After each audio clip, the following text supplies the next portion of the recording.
travers Jésus-Christ. iduhamagariye muri Yesu Kristo Il est fidèle. iriringirwa. Amen. Amen. Je voudrais te rappeler ndagira ngo nkwibutse que Dieu prend soin de toi, ko Imana ikwitaho quoi qu'il arrive. uko byamera kose, Même dans tes moments de faiblesse, ndetse no mu bihe byawe by'intege nke. Dieu attend toujours que tu reviennes. Imana ihora itegereje kugaruka, Et par la promesse qu'il nous a fait de nous pardonner par Jésus-Christ, kandi kubw'isezerano yaduhaye ryo kutubabarira ku bwa Yesu lorsque Kristo, tu reviens, il t'accueille toujours. iyo uyigarukiye irongera ikakwakira. Gloire au Seigneur. icyubahiro kibi cy'Imana. Pour la fidélité de Dieu, j'aimerais m'appuyer sur une parole. Kubwo kwiringirwa kw'Imana ndagira ngo nifashishe ijambo. La parole de Dieu en Genèse chapitre 15, Ijambo riri mu ntangiriro ibice 15 verset 1 ku murongo wa mbere jusqu'au verset 6. kugeza ku murongo wa 6. Genèse chapitre 15, Itangiriro ibice 15 verset 1 au verset 6. guhera ku murongo wa mbere kugeza ku murongo wa 6. Après ces événements, la parole de l'Éternel fut adressée à Abraham dans une vision et il dit: Abraham, ne crains point, je suis ton bouclier et ta récompense sera très grande. Abraham répondit: Seigneur éternel, que me donneras-tu? Je m'en vais sans enfant, et l'héritier de ma maison, c'est Eliezer de Damas. Et Abraham dit: Voici, tu ne m'as pas donné de postérité, et celui qui est né dans ma maison sera mon héritier. Alors la parole de l'Éternel lui fut adressée ainsi: Ce n'est pas lui qui sera ton héritier, mais c'est celui qui sortira de tes entrailles qui sera ton héritier. Et après l'avoir conduit dehors, il dit: Regarde vers le ciel et compte les étoiles, si tu veux les compter, si tu peux les compter. Il lui dit: Telle sera ta postérité. Abraham eut confiance en l'Éternel, qui le lui imputa à justice. Amen.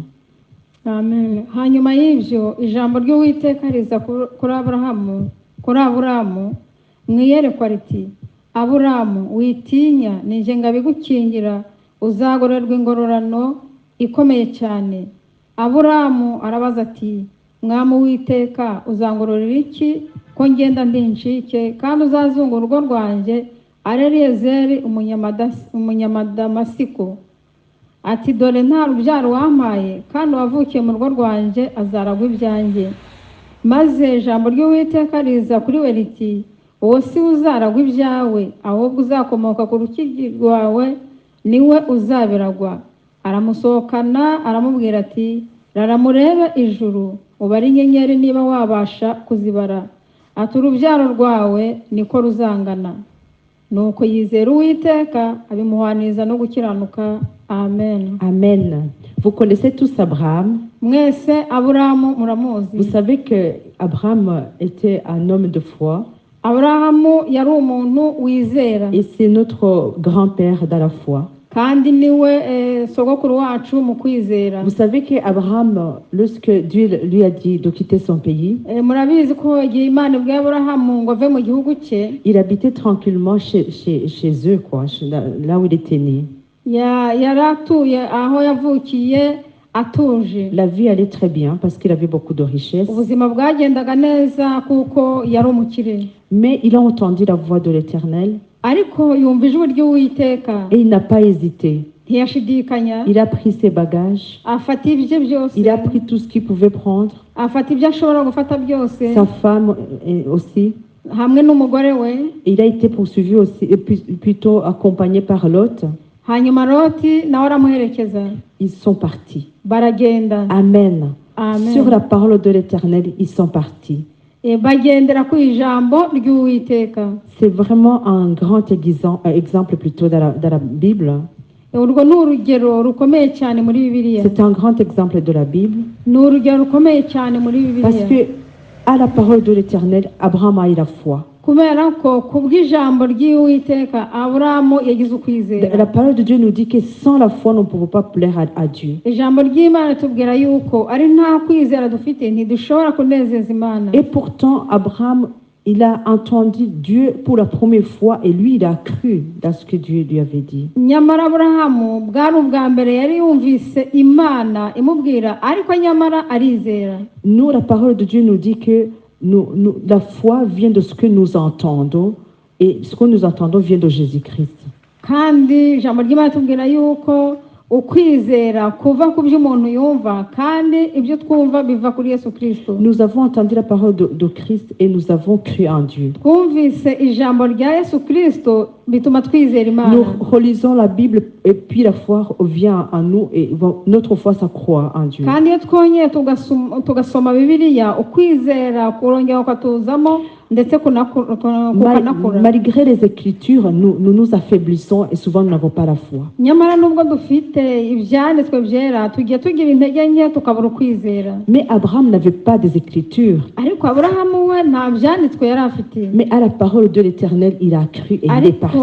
kubw'ijambo ry'Imana arizera hanyuma aragenda. Je peux dire qu'Abraham était comme un petit enfant devant Dieu. nshobora kuvuga yuko Aburahamu yari nk'umwana muto imbere y'Imana. Il a décidé d'être comme un enfant devant Dieu et être conduit simplement par le Seigneur. yari ameze nk'umwana muto yemera kuyoborwa n'Imana gusa. Il a eu vraiment, il a cru que Dieu était vraiment fidèle et c'est ce qui lui est arrivé par après.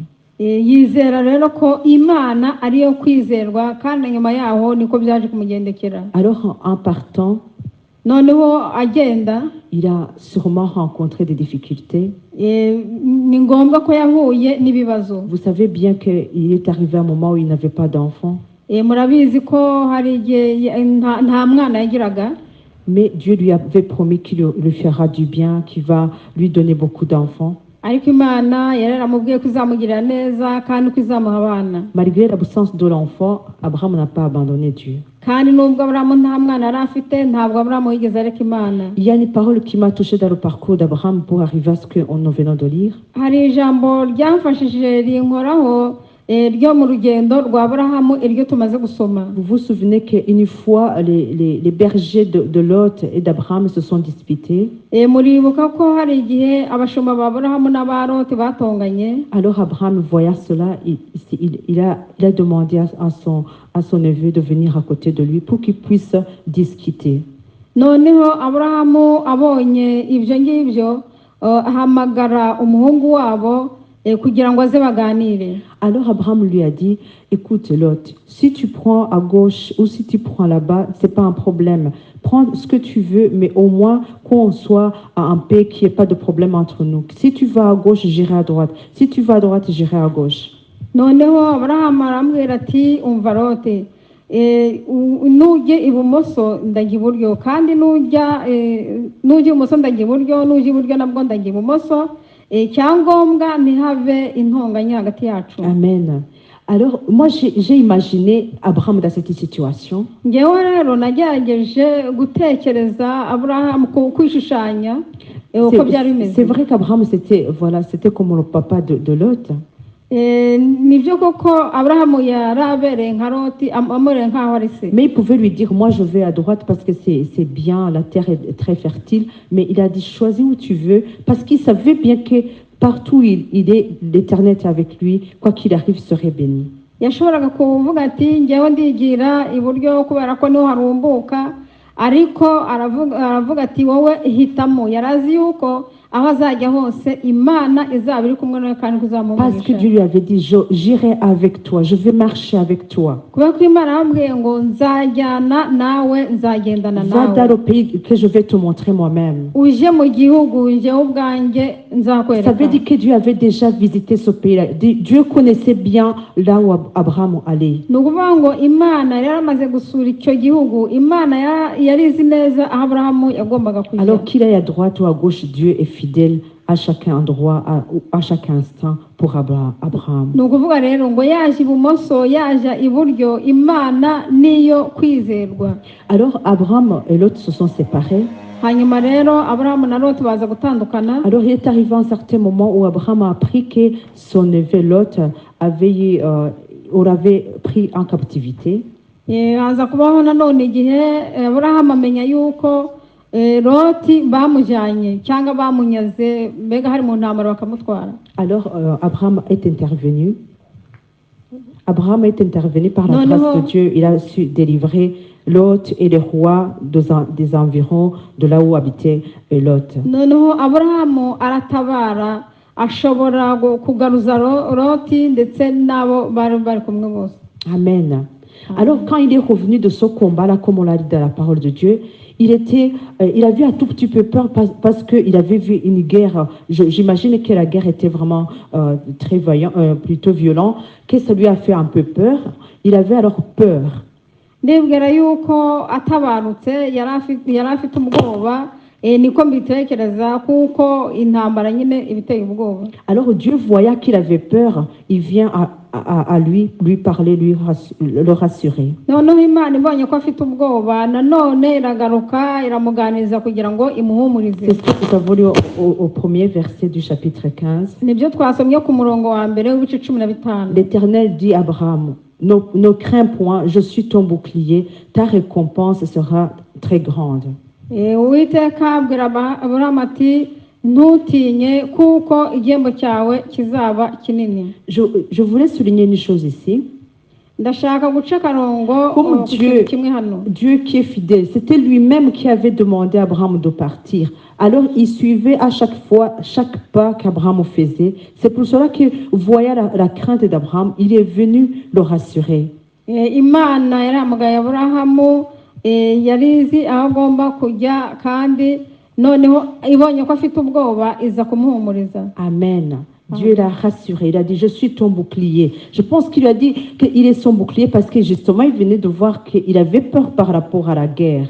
Imana yamubwira iti nije ngabo yo gukingira kuko ko Imana abonaga yuko afitiye ubwoba iyo ntambara. Parce que le bouclier nous protège de tout ce qui peut venir nous faire mal à notre corps. Kubera yuko ingabo idukingira ibintu byose byashobora kuza kugira umubiri wacu. Donc vous voyez bien que la relation d'Abraham et Dieu, c'était une très très bonne relation, enfant-papa ou enfant-père. Murana ko umubano wa Aburahamu n'Imana wari mwiza, wari umubano nk'uw'umwana na se. Dieu ne lui a pas dit je vais souvenir à tes besoins. Non, à ce moment-là, Abraham avait besoin d'être rassuré par rapport à la guerre. Imana ntabwo yamubwiye ngo iraza kumuha ibyo akeneye kuko icyo yari akeneye icyo gihe kwari kugira ngo imufashe mu ntambara. Mais vous allez voir que finalement Abraham n'était pas seulement préoccupé par la guerre seulement, parce qu'au verset 2, il a dit, Seigneur, que me donneras-tu? Je m'en vais sans enfant. C'est comme s'il disait à l'Éternel, c'est bien, j'ai gagné le combat, tu me rassures, tu es mon bouclier. Mais alors, l'avenir, qu'est-ce que je vais devenir? Mon héritage, c'est quoi mon héritier plutôt?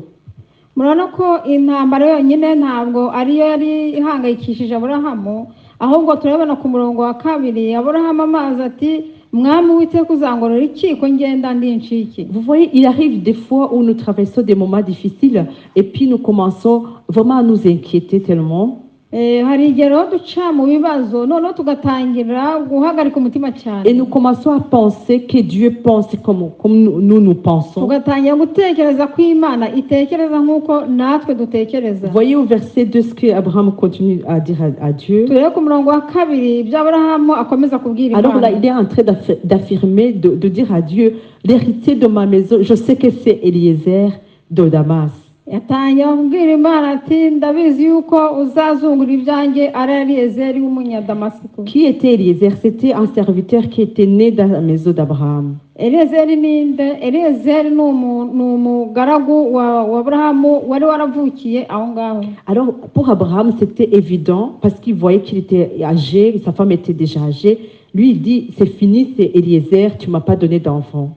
Kuri Aburahamu nyine abonaga ko nta kundi bizamera ko Eliyezeri ugomba kuzamuzungura, aravuga ati byararangiye nta mwana wampaye. Mais il se trompe. Ariko yaribeshyaga. Parce que Dieu est fidèle. S'il lui avait dit, je te ferai une grande nation, Dieu devait accomplir absolument sa promesse par Abraham. Rero Aburahamu yaribeshyaga kuko Imana niyo yo kwirengirwa, Imana agombaga gusohoza isezerano yari yaramusezeranije. Au verset 3, Abraham dit, voici tu ne m'as pas donné de postérité et celui qui est né dans ma maison sera mon héritier. ati dore nta rubyaro wampaye kandi wavukiye mu rugo rwanjye azaragwa ibyanjye. Alors la parole de l'Éternel lui fit adresser. Ce n'est pas lui qui sera ton héritier, mais c'est celui qui sortira de tes entrailles qui sera ton héritier. Amen. maze ijambo ry'Uwiteka riza kuri we riti uwo si uzaragwa ibyawe ahubwo uzakomoka ku rukiryi rwawe niwe uzabiragwa. Que Dieu soit loué. Imana Dieu ishimwe. est fidèle, Imana même iriringirwa dans les moments de détresse. ndetse no mu bihe by'imibabaro. Mais comprenez bien Abraham. Mwumve neza Aburahamu. C'est normal qu'il s'inquiétait. Byari bikwiriye nyine ko C'est hagarika umutima. humain de s'inquiéter. C'est humain. Ku guhagarika umutima ni iby'abantu Mais il ne bose, faut pas rester dans la crainte. ariko ntabwo umuntu agomba kuguma mu Parce que bwoba. souvent, nous avons peur, c'est vrai, voilà, c'est la nature, mais il faut savoir revenir à notre essentiel qui est Jésus-Christ. Kandi nyine nk'abantu nyine tujya tugira ubwoba, ariko ntabwo dukwiye kuguma aho ngaho, ahubwo tugomba kugaruka ku kintu cy'ibanze aricyo Yesu Nous Kristo. devons nous relever. Amen. Tugomba kubyuka. Alors, vous voyez que Dieu est fidèle. Murabona rero ko Imana ariyo kwiringirwa. Ici, il affirme bien qu'il va lui donner un héritier. Hano rero irahamya neza ko izamuha umuzungura. Et après, pour que Abraham puisse vraiment comprendre la situation, Dieu le sort dehors pour lui montrer. Kugira ngo Aburahamu abashe kubyumva neza, Imana yaze kugira ngo imwereke. Parce que souvent, nous avons besoin d'avoir les choses palpables pour pouvoir comprendre les choses de Dieu. Kuko twebwe nyine abantu tuba dukeneye tubasha kumva cyane iyo tubonye ibintu dushobora gukora bifatika. Même si la parole de Dieu nous dit que nous ne vivons pas notre foi n'est pas basée sur la vue. Nous avons notre vie ou notre foi en Christ est basée vraiment pour le fait que nous connaissons Dieu, que nous savons que Dieu est fidèle. Nubwo ijambo ry'Imana ritubwira yuko tutagomba kugira ukwizera dukurikije ibyo tureba, ahubwo ko tugomba kugira ukwizera dukurikije ko Imana yacu ariyo kwizerwa. Amen. Alors Dieu va lui dire, regarde vers le ciel et compte les étoiles. Si tu peux les compter, et il lui dit, telle sera ta postérité. Aramusohokana aramubwira ati rara murebe ijuru ubare inyenyeri niba wabasha kuzibara, ati urubyaro rwawe niko ruzangana. Amen. Au verset 6, Abraham eut confiance à l'Éternel qui lui impita à justice. Ku murongo wa gatandatu ngo nuko yizera Uwiteka abimuhaniriza no gukiranuka. Il a eu la foi en Dieu parce que Dieu lui a montré, il a dit, oh là, j'aurai autant d'enfants. Alors cela a monté la foi d'Abraham et alors il a eu beaucoup confiance en l'Éternel. Noneho abonye inyenyeri ukwizera kwe kurazamuka aravuga ati nzagira abana bangana n'izi nyenyeri. Amen. Au verset 7, ici, je veux dire que Dieu veut lui rappeler que c'est lui-même qui l'a fait sortir de son pays. Dieu lui dit, je suis l'Éternel qui t'a fait sortir d'Ur, un jardin, pour te donner en possession ce pays.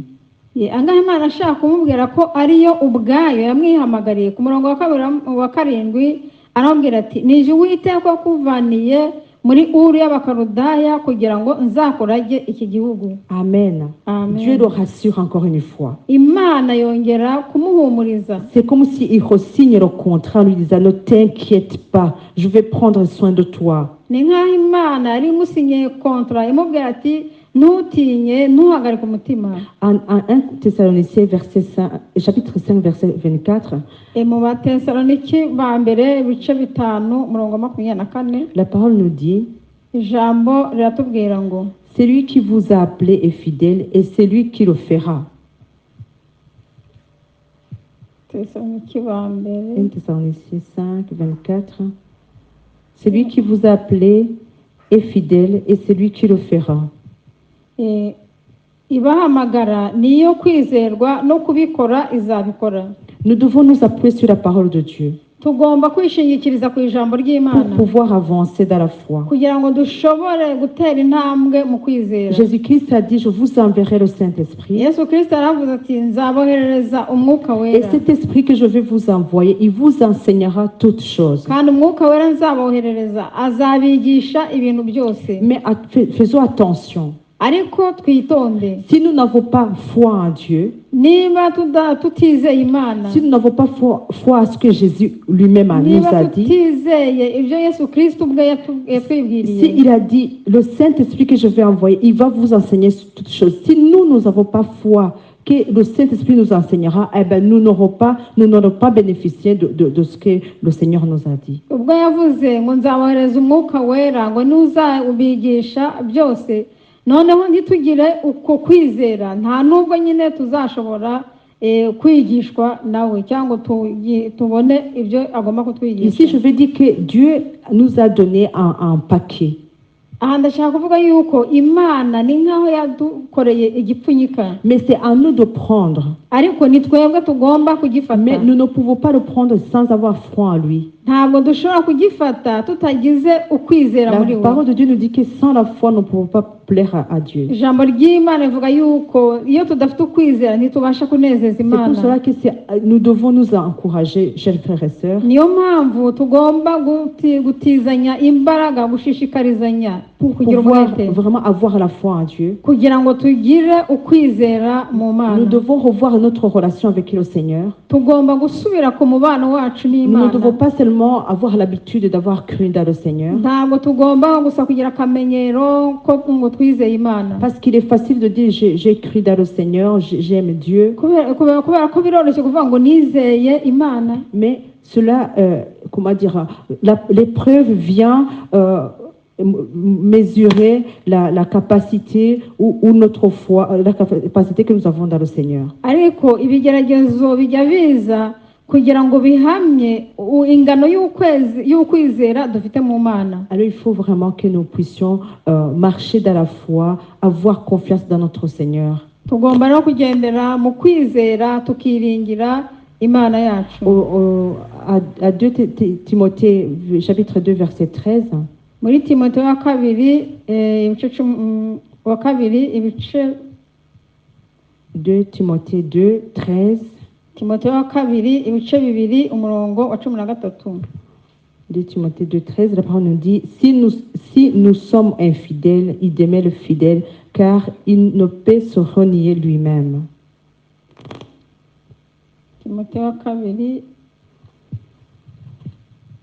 ibice bitatu 2 Timothée 2 umurongo wa 13. 13 aravuga ngo kandi nubwo tutizera we ahora ari uwo kwizerwa kuko atabasha kwivuguruza. Vous voyez, même si nous sommes infidèles, Twebwe nubwo tutizera, même si nous passons par les moments difficiles, nubwo tunyura mu bihe même si bikomeye, nous perdons facilement notre foi en Dieu, naho twatakaza vuba ukwizera kwacu mu c'est souvent Mana, par nos paroles, cyane cyane bikunda kuba mu magambo. nous décourageons facilement. Mu magambo tujya ducika intege Et souvent cyane, nous oublions ce que Dieu a fait pour nous.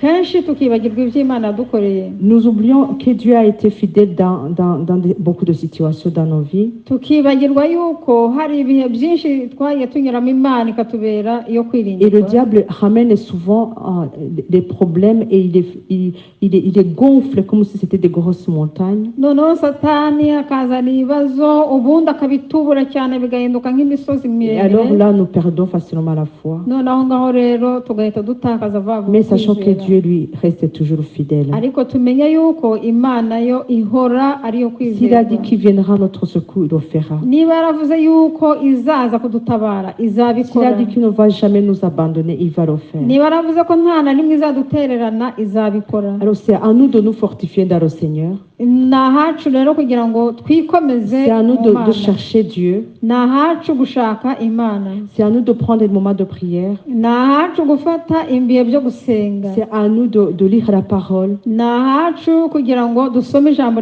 Parce que quand ry'Imana. nos cœurs sont vides, quand il n'y a pas de la parole de Dieu, Kubera ko iyo imitima yacu irimo ubusa ari nta jambo ry'Imana il est ririmo, facile que nous puissions vaciller, aller à gauche, à droite. biroroshye rero ko dushobora guhungabanira ibumoso cyangwa iburyo. Mais restons fortifiés dans le Seigneur. Ariko tukomeze Recherchons dufite imbaraga mu à Mana. chaque instant le Saint-Esprit. Igihe cyose duhore dushaka umwuka wera. Recherchons à être conduits par le Saint-Esprit. Dushake kuyoborwa n'umwuka wera. Dieu, lui, il est là, il nous attend. Imana yo irahari Amen. kandi Il iradutegereje. attend Amen. pour nous fortifier. Irimo iraduha Il imbaraga. attend pour nous encourager. Iradutegereje kugira ngo itwongere Il mu ne faut intege. pas nous apitoyer sur nous-mêmes. Ntabwo tugomba kwirebaho. Il ne faut pas nous ubwacu. laisser abattre. Ntabwo tugomba kureka rwose tugwa hasi ngo ducike Il ne faut intege. pas nous laisser facilement blesser par les gens. Ntabwo tugomba kureka ngo dukomereke ku bw'amagambo Il y a abantu tant de batubwira. choses qui peuvent nous décourager dans la Hari vie. ibintu byinshi byabasha kuduca intege mu Nous pouvons buzima. avoir des projets, nos projets échouent. Dushobora kugira imishinga yacu ntisohore. Nous pouvons penser que nos enfants seront d'une telle manière et ils ne le sont pas. Tugategereza ngo abana bacu bazamera gutya na gutya tukabona siko bibaye. Mais cela ne dit pas que Dieu a changé. Ariko ibyo ntibivuze yuko Imana yahindutse. Et cela ne dit pas que nous abandonnons Dieu parce que cela n'a pas été comme nous l'avons décidé, nous l'avions Kandi pensé. ibyo ntibivuga yuko tugomba kureka Imana kuko ibintu bitagenze uko twabiteganyije. Vous savez, Dieu nous a sortis très loin. Murabizi ko Imana yadukuye Dieu kure. nous a pris dans la boue Imana yatuvanye mu isayo par sa fidélité. kubw'umurava Et wayo. il nous a changés. Amen. Hanyuma iraduhindura. Il nous a transportés dans le royaume de son Fils bien-aimé Jésus-Christ. Itujyana mu bwami bw'umwana wayo. Alors ne le décevons pas. Ntituyihemukire. Ne tenons pas le Saint-Esprit. Ntituzimye umwuka wera. Laissons les dons du Saint-Esprit travailler à nous. Tureke impano z'umwuka wera zikorere muri twe. Laissons le Saint-Esprit nous guider. Tureke umwuka wera Et atuyobore. ne négligeons vraiment pas ce que Dieu a mis en nous. Kandi iby'Imana yaduhaye ntitubifate nk'aho nta gaciro Ce qui est bifite. plus précieux est en nous. Ibintu by'agaciro cyane biri muri twe. Dieu a dit, dans la parole de Dieu, Dieu a dit, je serai leur Dieu, ils seront mes fils. Mu ijambo ry'Imana, Imana yaravuze ati nzaba Imana yabo nabo bazaba abana banjye. Je marcherai au milieu d'eux. Nzagendera hagati muri bo. Alors je voudrais t'encourager aujourd'hui. Ubwo rero nagiraga ngo ngutere intege uyu munsi. Dieu est avec toi. Imana iri kumwe nawe. Dieu est fidèle. Kandi Imana niyo kwiringirwa. Amen. Amen. Alléluia. Prions le Seigneur. Dusenga Imana. Seigneur, merci Mana urakoze. pour ta grâce. Urakoze ku bw'ubuntu bwawe. Tu es un Dieu fidèle. Mana uri Imana yo Tu kwiringirwa. prends soin de chacun de nous. Kandi wita kuri buri wese muri twe. Merci parce que ta parole est la vérité. Urakoze yuko ijambo rya Rindutse. Que le Saint-Esprit puisse expliquer à chacun, Seigneur, selon ta volonté. Umwuka wera abashe gusobanurira buri wese dukurikije ubushake Au nom bwawe. de Jésus-Christ, Amen. Mu izina rya Yesu Kristo, amen.